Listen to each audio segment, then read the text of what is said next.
Okay, call to order, councillors. If you just please take your seats, and while you're getting organised, if you could turn all your mobile devices to silent.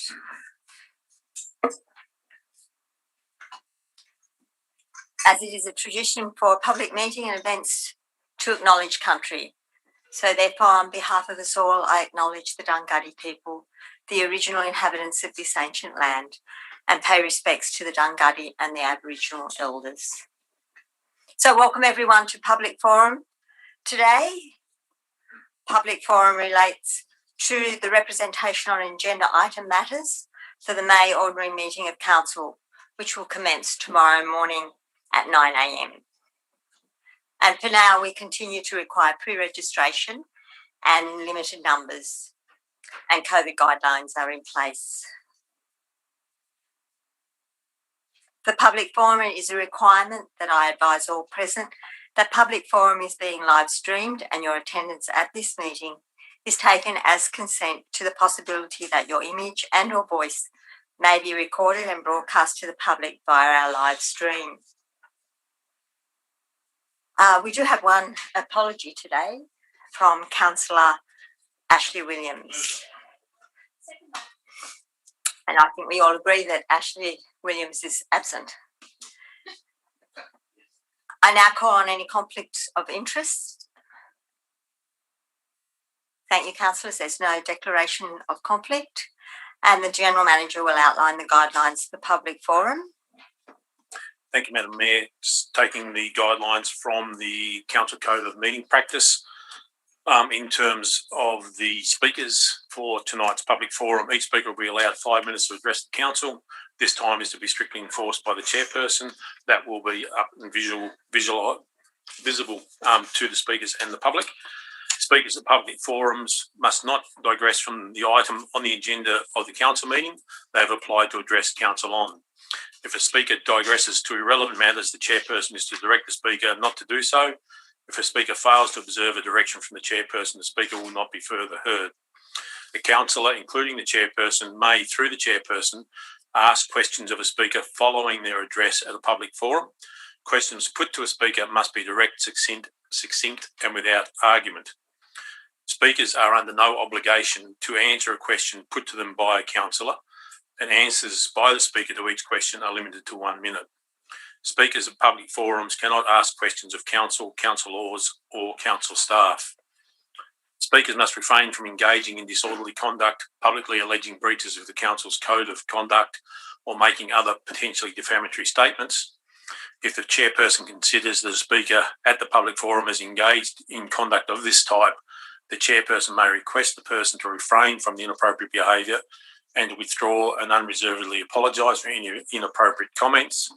Where the speaker fails to comply with the Chairperson's request, the Chairperson may immediately require the person to stop speaking. Thank you, General Manager. This afternoon, we have two public forum speakers, Maria Johnson speaking for item 9.7, which is the Crescent Head petition, and that'll be followed by Paul Haler speaking against item 10.1, the Crescent Head Public Domain Plan Foreshore and Open Space and Parking. So, Maria Johnson, if you please come forward. Thank you.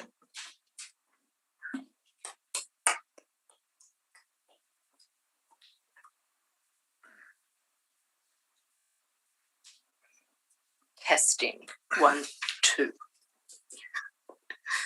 I don't want to be too loud.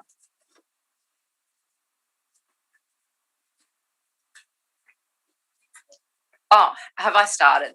Yes, sorry. you have. Can we start that again? Because I was not ready. Your time hasn't started yet. Thank you. Now? Good afternoon, Madam Mayor and councillors.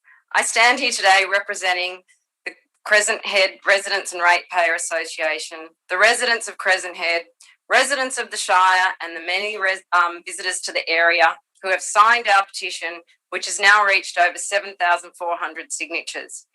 The three issues we would like Council to address are the loss of the foreshore car park and the effect on the community and the visitors, a more holistic, futuristic plan for the Crown land, including the car park and the holiday park, and to address the inaccuracies regarding the car park loss number. Following the consultation period last year, Council's report in the business paper stated on pages 16 to 19 that Council received 3,718 online petition signatures, over 1,000 hard copy petition signatures, and 568 pro forma submission letters. We counted 388 of these were from residents of this Shire. 80 were sent in independently. Therefore, it's safe to say that at least 400 of these were from residents of the Shire. Only 269 people took part in the Your Say Macleay foreshore survey. Of that, 61% preferred option A. That's only 164 people. Keep in mind that the draft gave no option to retain the existing and did not provide an accurate car park capacity and loss. The report also stated on page 29 that there remain matters associated with the use of the foreshore that require additional time to work through. Those areas are identified and recommended for deferment to enable this to occur. But the councillors on October 20 voted against deferring this. How is this democracy? The community feels that they were not fully informed, council staff reports ignored, and community feedback disregarded. Again, we ask council to stop spending ratepayers' money on reports that are being ignored, incomplete, and reports with data errors. There are 134 legal car parks. However, 12 months ago, when we questioned Robert Fish and Craig Milburn about the discrepancy in the car park numbers, we were told that they were only including the marked car parks for the purpose of the draft. Yet on page 16 of the Traffic Management and Parking Report, clearly states Kempsey Shire Council supplied GTA consultants with the car park capacity number of 110 spaces. We question the council's honesty, transparency regarding this anomaly. We are losing a culturally significant gathering space, 58 foreshore car parks that form an amphitheatre viewing platform for the young and the old to enjoy. We are losing 30 beach car parks, which is a 23% reduction. We are losing access to the beach and the National Surfing Reserve. This cannot be replicated with what council has planned for the foreshore. One lady summed this up to me. She said she can go there in all weather conditions and sit in her car, and from the elevated position she can watch her husband and her daughter surf whilst keeping an eye out for their safety. In conclusion, Madam Mayor and councillors, the Crescent Head foreshore is important to not only the people of this Shire, but the thousands of visitors that come to enjoy the Crescent Head Point.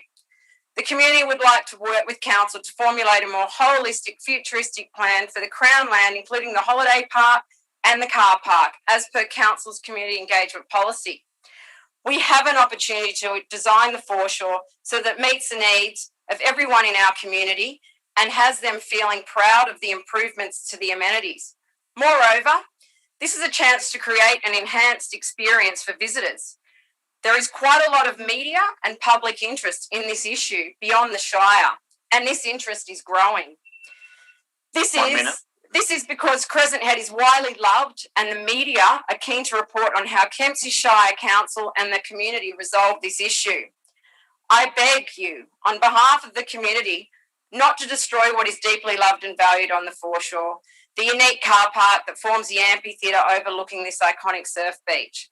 Finally, before any more decisions are made about the foreshore, I would ask that you develop a plan with a proper, thorough traffic and parking study which caters for current and future car parking capacities. We want honesty, transparency, and democracy. Thank you.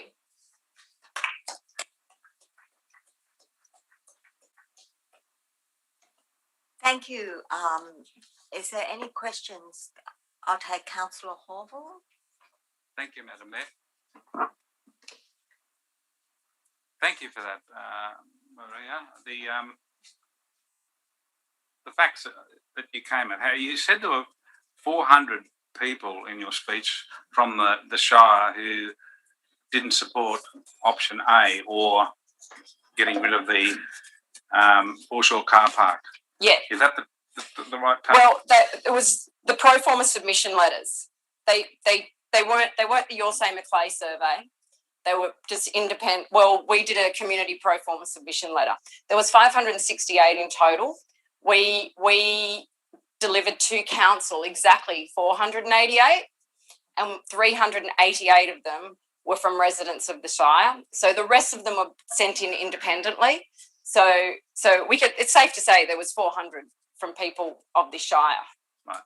And there were a large number of all those people's signatures that were from out of the Shire, what does that tell you? Well, it just shows you that Crescent Head, as it is universally loved. It's as it is. They love coming to Crescent Head, using the foreshore as it is. All right, thank you. The interesting documents you've given us, Maria. So thank you for that. Lots of letters that were sent in. Which one do those stand out to you in representing the general thrust of what people are thinking?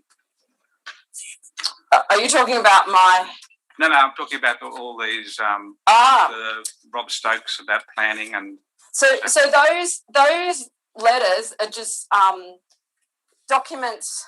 There was declarations that people that were on the one-day workshop that told us that they were not made aware in the workshop that there was going to be a loss of car park numbers, and they weren't told until the 11th hour on the last day that it was indicated to them that the foreshore car park could possibly be removed. And it was at that point that people pointed out to the facilitators that this is not going to be okay with the community of Crescent Head.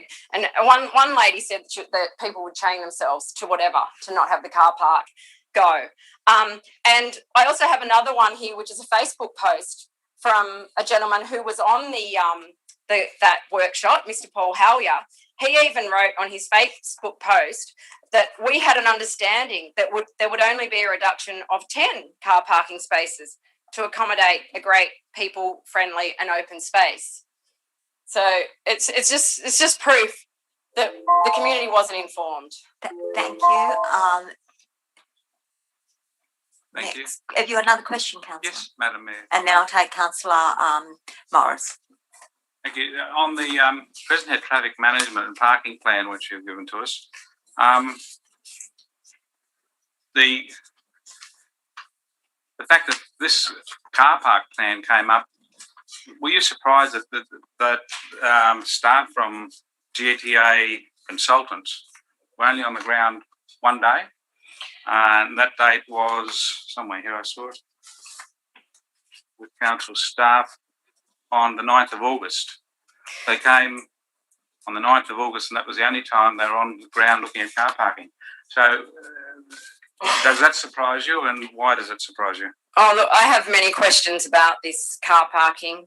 I don't understand why if GTA consultants went and visited the car park, they didn't actually count the car parks.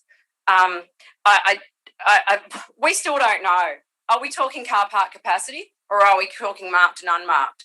You know, like Craig Milburn told us that they were counting marked car parks, but this report says that the council gave the consultants the car park capacity number of 110. Yet on the next page, it's got the parking occupancy for certain days of the year. And if you look at 26th of January, there's 192 cars parked down there. So I don't know where you expect the other 90 to 100 cars to go, you know, on Christmas holidays and whatever. There's no room left. Everything's full up. Thank you. Thank you, Maria. Councillor Morris. Madam Mayor, Maria, it's been reported that it was only 6 months after council adopted the plan that a small group of people started to engage and say they weren't happy with this. Would you agree with that comment? And or how many people are there, and what sort of time frame has that engagement been going on for? Josh Dennis and I met with Robert Fish, Liz Campbell, and Craig Milburn on the 5th of June last year. That's nearly a year ago. So I don't know where this 6 months came from. It's a mistruth. We're not a small group. The stats from the community consultation feedback is evidence that we are no small group. We're giving you a petition of 7,400 petitions that was actually handed to the Deputy Mayor on the day of the protest. How can you say a small group of 7,400 people? I don't know what you define as a small group, but that is no small group. Councillor Shields? Thanks, Madam Mayor. Oh, Councillor Morris. It's all right. No, go to Councillor Shields first. I can come back later. Okay. Thanks, Councillor Morris. Thank you, Ms Johnson, for your presentation. The pages here there's 2 pages of questions, and just checking whether they've been submitted to council or they intend to be, and who are the questions from, what group? Okay, interesting that you asked this. Josh Dennis and I met with Robert Fish, Craig Milburn and the Mayor on the 5th of June 2020 with this list of questions. Craig Milburn told us he would get back to us with the answers to these questions. Where are they? Never received them. Councillor Morris.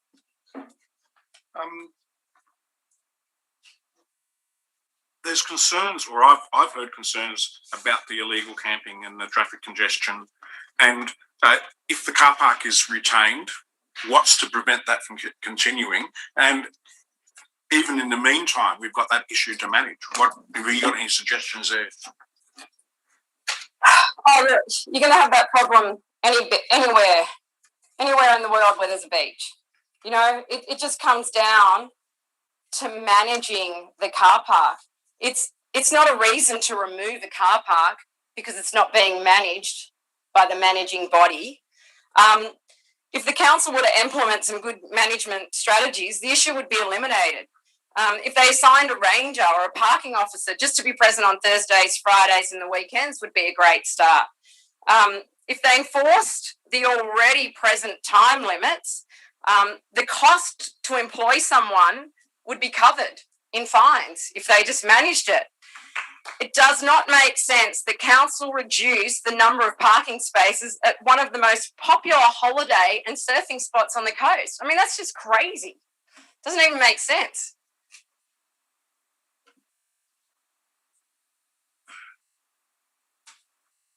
I'll take Councillor Baxter, and then if you've got further questions, Councillor Hawthorne. I'll take Councillor Baxter. Thank you, Maria. Very passionate presentation. I'm reminded of my university days, philosophy 101. Councillor Baxter, your question. I'm just saying, passionately put. Despite all the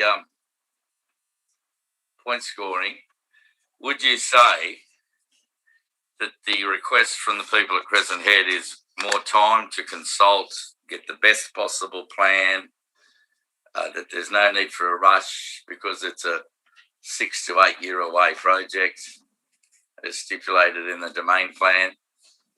Is that what you're asking, for more time for consultation with all the stakeholders? Look, yes, of course. We just need to get it right. It's too important. Yes. It's too important to just rush it through. There's too many upset people about this. You know, that foreshore has, if it's taken away, it's going to affect people's mental health. It's part of the townsfolk's daily ritual to drive down the point and conveniently park up and look at the point before they get into their day's work. We've even received, like on our Facebook page, a post from a young girl from South Kempsey that wrote, if I can read this out, she wrote, "Don't forget about us, your South Kempsey brothers and sisters. A day at Crescent Head is an important outing for the family and Koori aunties and uncles to share. We are over not being able to park at the beach, our full cars being turned away on days that are not holidays. My brother went through the community consultation documents and found no agreement about a suitable number of parking spaces. Help us have a life and be able to go to the beach and park cars at least some days of the year. Thank you. Councillor Horval, then Councillor Patterson. Thank you, Madam Mayor. Maria, you're talking about people who've got various viewpoints on why they want the car park, but there's two disabled car parks near the cafe. Under option A, will there be that sort of car park for people who aren't very mobile to come and see the ocean and the surface? There's not one car park planned for the foreshore. All 58 foreshore car parks in option A are gone.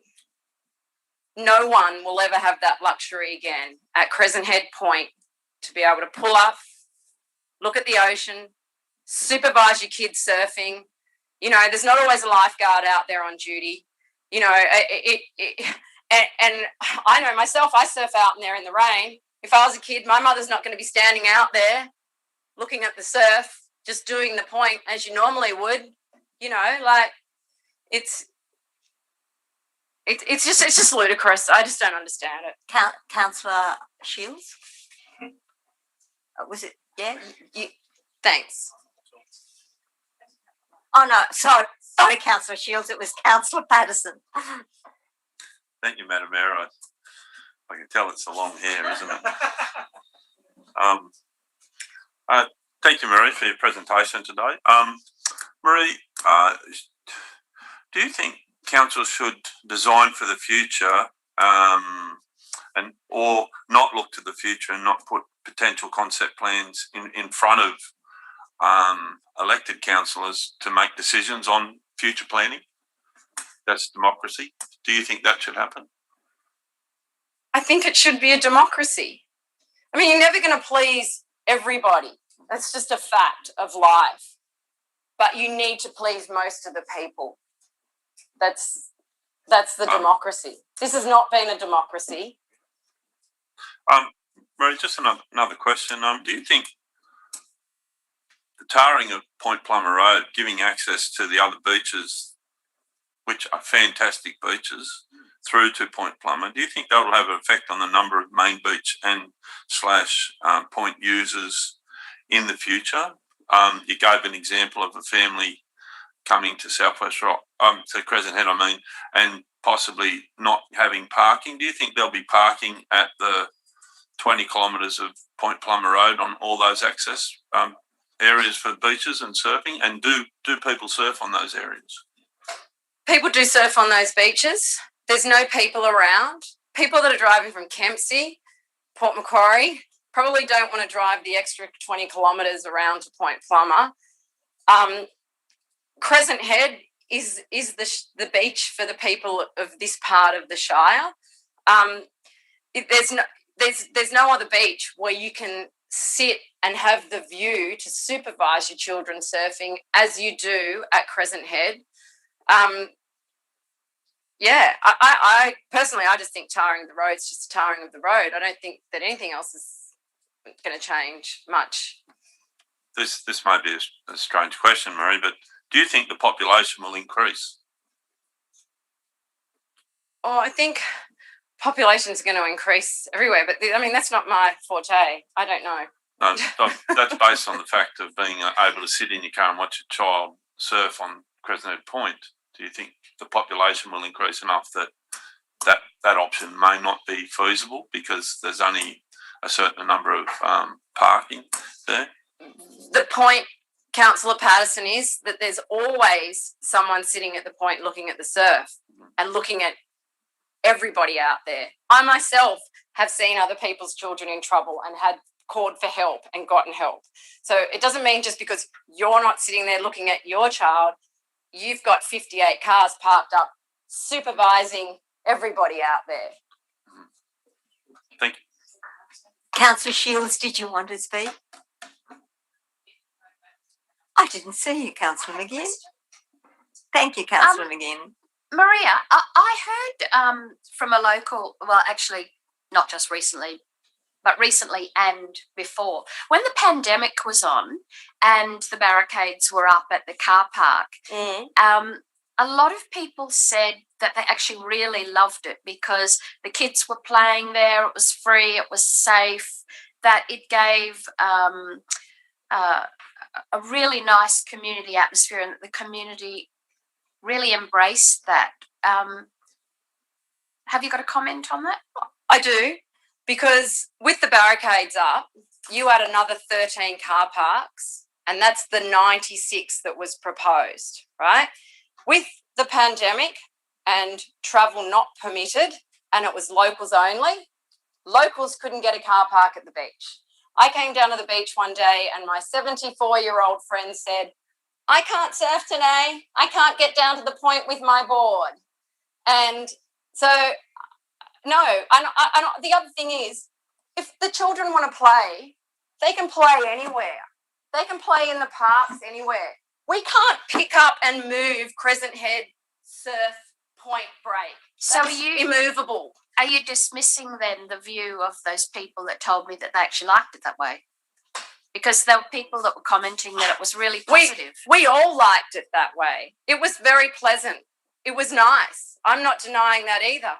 But that's not how it's going to be when they open up travel again, because you won't be able to take your child down to park your car, drive from Kempsey to park at Crescent Head so your kids can play in the park, because there's not going to be a park within 2 kilometres of Crescent Head.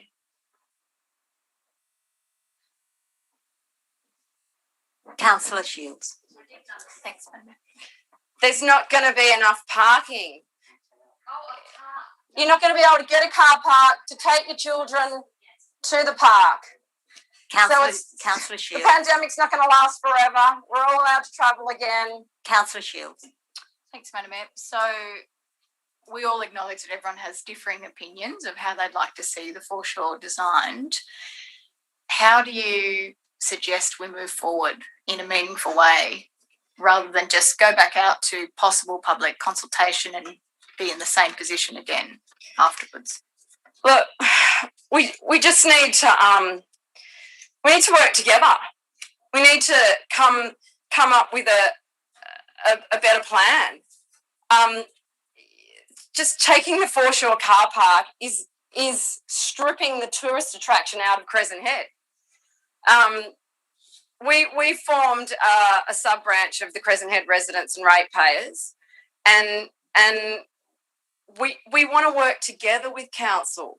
We can do this. We can do this. But the council going in and saying, we're going to take this, we're going to give you options, which are no option at all, is not working with us. And of course, it's got our backup. It's caused conflict in the community. It's just not been the right way to go about this. We need to work together, and we can come up with something great. I know we can. We know we can. We've got this. We can do it. But just taking from the community is not going to work. It's never going to work. Thank you. I don't believe there's any more questions. Thank you, Maria. Thank you.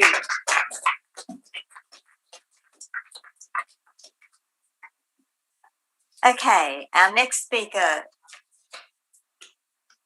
is Paul Haler. If you'd like to come forward, Paul, you'll be speaking against 10.1, the Crescent Head Public Domain Plan, foreshore and open space and parking. Thank you. Wow. Okay. So I think if we, thank you for the opportunity to put my point. I choose not to use my time to repeat my presentation of last October meeting on the whys and wherefores, except to say at that time I clearly stated that should a decision not have been made, then it would be a case of eventually getting another answer, or an answer that would be made outside of the process of the workshop. If we go to the slides, please. Hopefully everything will be right this time. Okay, I've received these emails. I have no opinion. I'll just read them. Fact check. Actually, this is not Facebook. It's an intrinsic experience for free overnight camper vans, and it's one of the most ugly, stinky, grotty foreshore precincts on the north coast. Iconic in its ugliness, bring on the beautification and green space. Another one. There is a lot of misinformation about the plan. The car park is being moved by a few metres. I know it's being moved by more.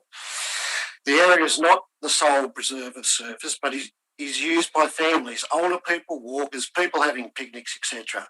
The plan will be safer for them all and allow better use of the foreshore.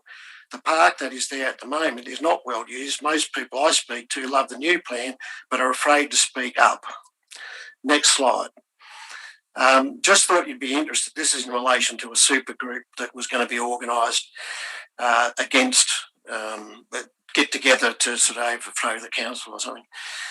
Just thought you'd be interested. Rather, you didn't mention me as the source of this information. Of course, the individuals involved would be blissfully unaware that others potentially joining the supergroup may have differing views to theirs on various issues. We're staying right out of all this moving forward.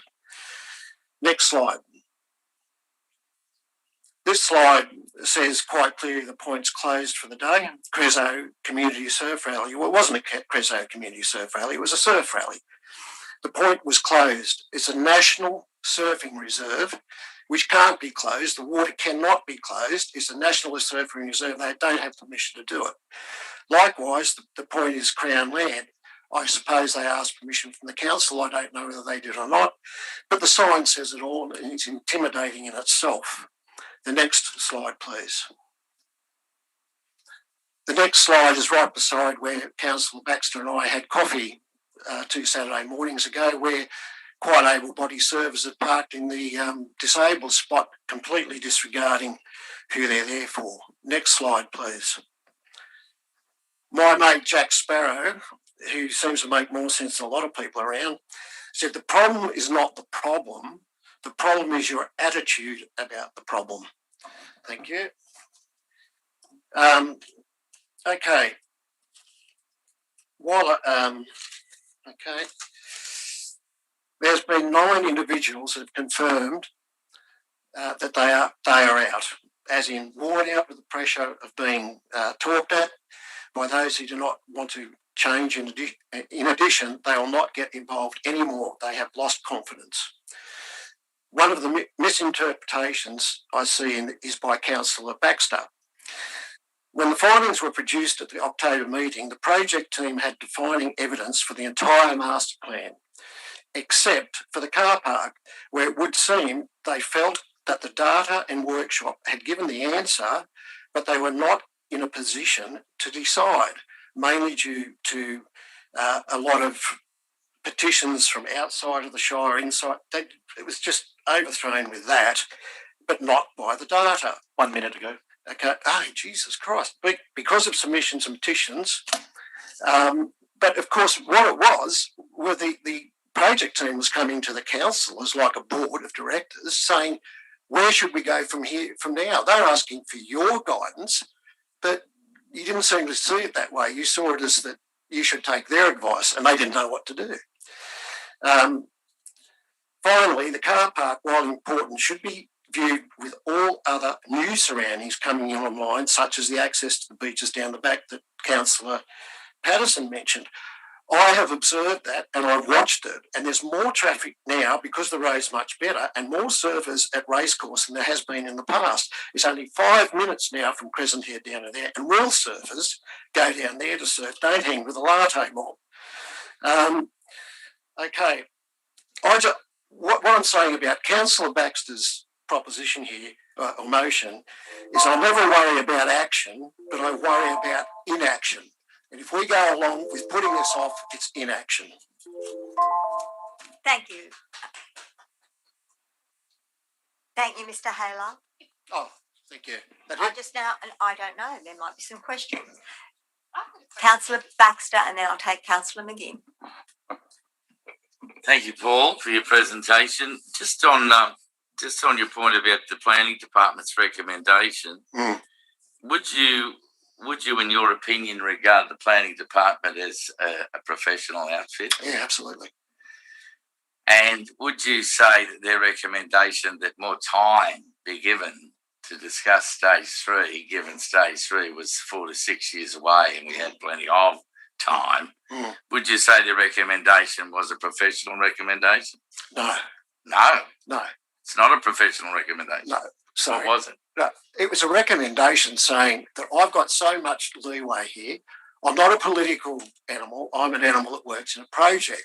The project with the data and all the advice we've given out of all the information we've put out there can get us to this point. But you guys need to know that on this particular point, we can't make a decision on that because we just straight away, they're giving you the courtesy to say, you know, do you think we should make a decision on this or do you think you should make a decision on it? Like any board of directors, it gets to a point, should we be, you know, there's so much leeway can be given to council workers. One more question, Chair. Can I come back at you and say that could it be possible that in their professional opinion, and linking in with Councillor Horville's point about the brevity of time in some of the consultation of the traffic management report, could it be possible that the planning department thought more time was needed to get the best possible plan, that they hadn't arrived at the best possible plan That's yet? what I'm saying. That's your interpretation, but it might not be the right one. Well, I'm asking if you think Well, I'm that's asking you. Oh, Do you think it was? You're not allowed to ask. Oh, that's right. Okay. Let me. And we're not going to argue that point. I'm Point of asking order. you. Councillor Baxter. Yeah. Question. And then Oh, Mr. Haler can answer. He can refuse to answer. Oh, you refuse to answer. No. You asked the question again. Do you think it's possible that was the reason they wanted a deferral of time, that they hadn't found the best possible plan yet? No.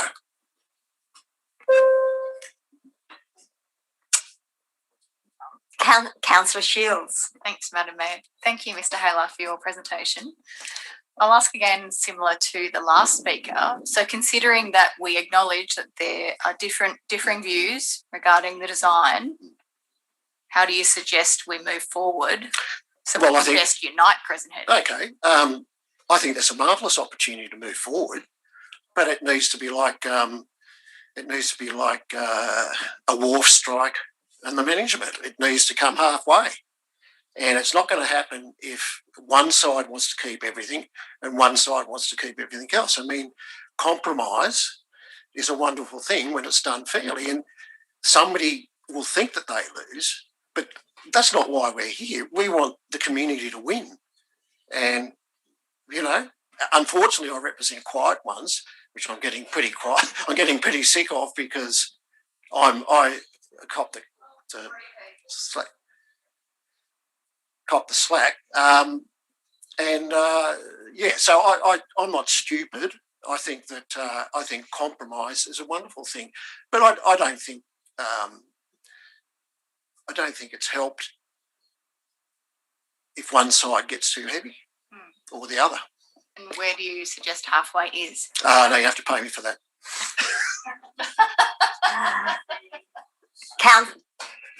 Councillor Patterson, and then I'll take Councillor Morris. Thank you, Madam Mayor. Just made a few notes. Thank you, Paul, again for your presentation today.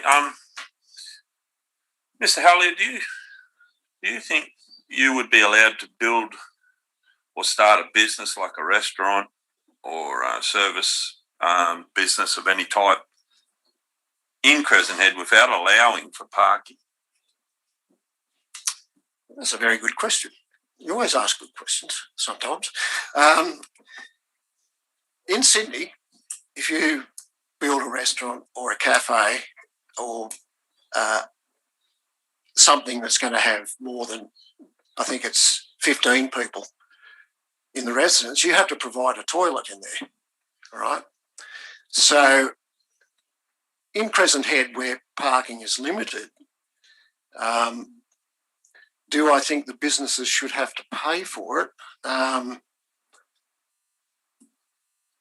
Too long a bow at the moment for me to make a decision on that, but I do think that Not necessarily businesses, Mr. Halley. I just mean that do you think if you started a business, could be, let's just say it's a Caribbean park, let's just say it's a surf club, let's just say it's anything. Do you think that you'd have to allow for parking? You'd have to allow for parking, well, from or would now on, council not allow the project? Well, I think so. I mean, it'd be stupid just to add to the problem, I suppose. Leads me to my next question, Mr. Halley.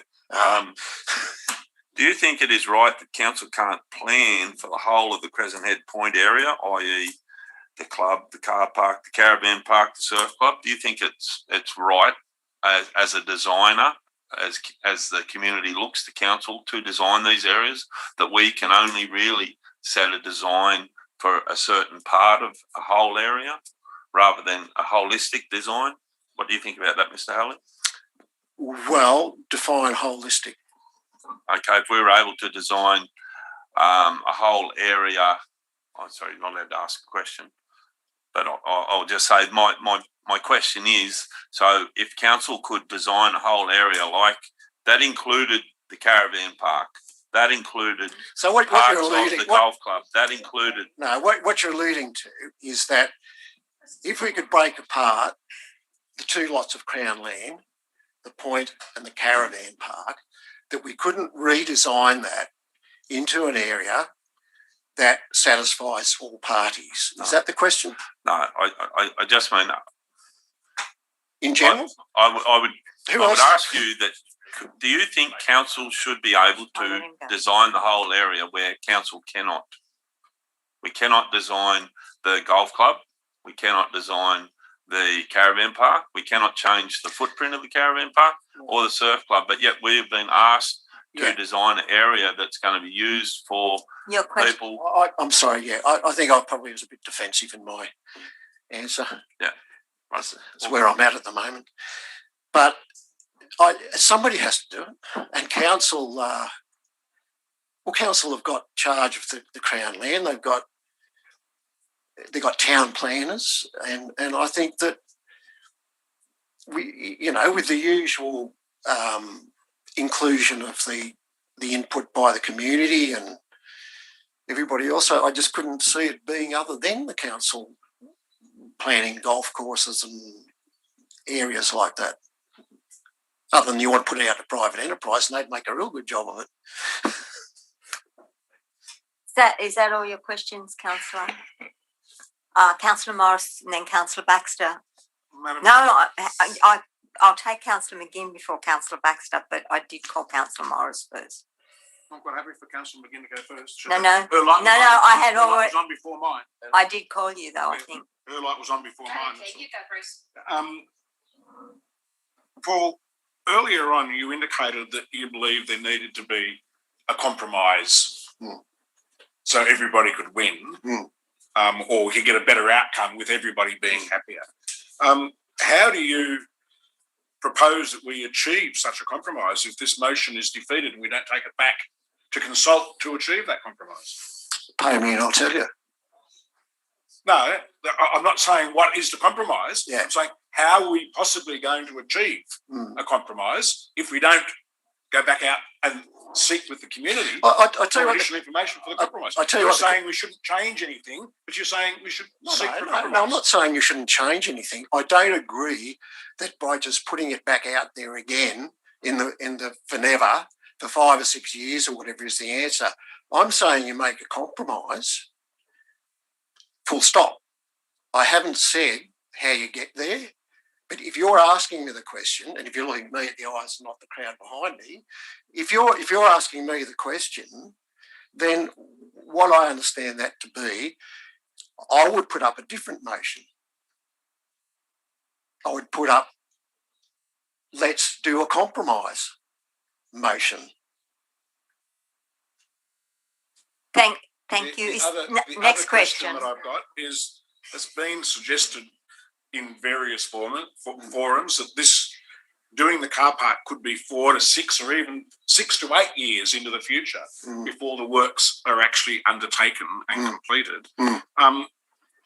How do you see, or how would you envisage council managing what is the obvious division within the community at Crescent Head at this current time for that time period? Or do you think we should be striving for this magical compromise? The magical compromise. Which means opening up to examining with the community again an alternative proposal. Well, Surely. well, we heard Maria. She said that she wants to get together and make a wonderful be in all this together. So isn't that opening it up? You're saying you're speaking against this motion, which facilitates opening it up. No, you've asked me questions which I've answered. Thank you. Any further questions? Councillor McGinn. Mr. Hallier, I'll ask you the same question I asked Maria, and that is that during the pandemic, there was a barricade that went up so that the car park was not accessible. And it was pointed out to me by a number of locals who've referred to that time that was actually, a positive thing because it was very safe. What's your view on that? Because essentially cutting off the car park is like having the green space, isn't it? Only that it's not the green space. Well, my observation was it worked well. Everyone, and I take Maria's point that there was a lockdown and it was probably just locals, but I get a bit confused at the time whether we're just talking about locals or people, visitors or whatever, but let's just talk about that time. I enjoyed it. I think most people enjoyed it because it was just nice and quiet there. It was just a great spot. And, we've got councillors on this council that are very much behind sustainment and climate change and all that, like this 2040 where the brochure clearly shows nice green areas and everything else. I don't know if you've seen 2040, but I think it was recommended by Mr. Morris and it could have been recommended by Mr. Hawthorne, I'm not sure. But it clearly demonstrates areas of greenness and areas of openness for sustainability and getting a bit of space for human beings instead of cars. Surely we're not going to overturn those thoughts, are we? So can I ask another question, Madam Mayor? I was going to ask Maria this question too, so it's not just... I'll answer on her behalf. No, well, I was going to ask both of you, but I didn't ask a second question, so apologies to the previous speaker. But what do you think there'd be any outcry if there was a green space in front of the beach and let's say have Horseshoe Bay or one of the other lovely green spaces we've got and council wanted to remove the green space to put a car park there? What do you think would happen if the shoe was on the other foot? Well, we sort of have that issue at Southwest Rocks at the moment. I think that people feel that there's too much green space going and too much natural environment. And what's his name? Arthur Bain was out there yesterday, as a matter of fact, rabbiting on about that stuff. So, there'd be an outcry if it was reversed. There'd be an absolute outcry. No one these days, no progressive council, no woke council is putting in car parks instead of green space. Political suicide, boys and girls. Councillor Baxter.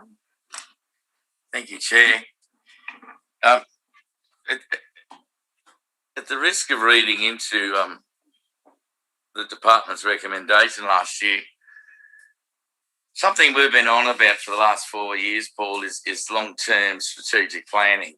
And when you're looking at the reconfiguration of Crescent Head, when you're looking at traffic management, you're looking at open space, you're looking at population growth, you're looking at a domestic tourism boom because of COVID, you're looking at an avalanche of people arriving, and we're looking at 20, 30 years ahead. This is what we're trying to do.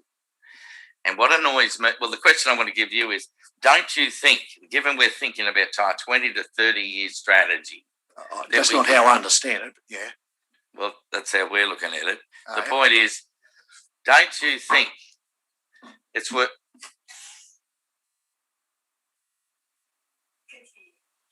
Don't Continue. you think it's worth a second, maybe third, maybe fourth look before we set it into concrete? No, because all that's doing, Mark, is giving you political space to get through the next election. No, make a decision now.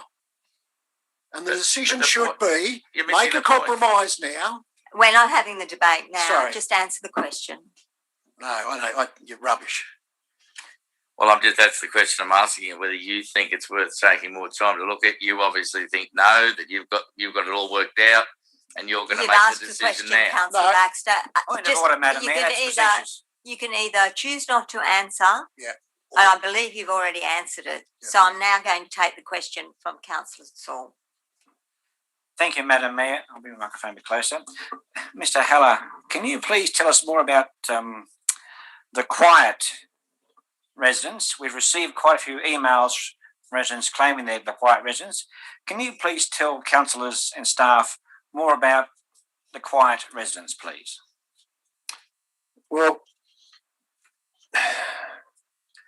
it's hard to talk about the quiet residents because they want to be quiet, but and you can understand why. I mean, there's some passionate people in town that are very strong on their views, and that by its own weight makes it very difficult for a lot of timid people, or for a lot of people to feel intimidated, even if they don't. The people that have the strong view don't think that they do. You know, you can be sitting next to a person completely thinking they're agreeing with you, but dying inside because they just simply don't agree with you. And that's, welcome to Crescent Head. The sign said it all up on the side of the surf club down there, that the point is closed. The point is closed. We belong to this. This is ours. That's it. Thank you, Mr. Haler. Madam Mayor, last question, if I may. Yes, thank you. If your indulgence, please. Madam Mayor, it's people have commented to councillors on that how much they enjoy the green space in the town green in Port Macquarie. Could you foresee something similar for Crescent Head Foreshore? Yeah, well, absolutely. I mean, that town green is a real hoot. And there's one thing about green space. You haven't got to think 20 or 30 years ahead. It's there. Green space is green space. It's not have to think about a parking lot going to be a green space maybe, or whatever. It's there. So that place at the town green has really got very busy there with lots of people. And at my last presentation that I didn't get a chance to say was that I could very well imagine that green space area there, if the car park wasn't there, that every Saturday afternoon that the newcomers into the camping area get a welcome ceremony from the local Dungutty people, one of those smoking ceremonies, whatever they are. That could help create and promote, if you like, the Dungutty people. It gives it more of a reverence than a bunch of bottoms hanging out of a van. That's it. Thank you. That's the time for that question. There's no more questions. Thank you, Mr. Haler. Yep, thank you. That ends the public forum. So thank you to the public forum speakers and the community members for attending tonight. And councillors will now take a short break while our community members leave the meeting. Thank you.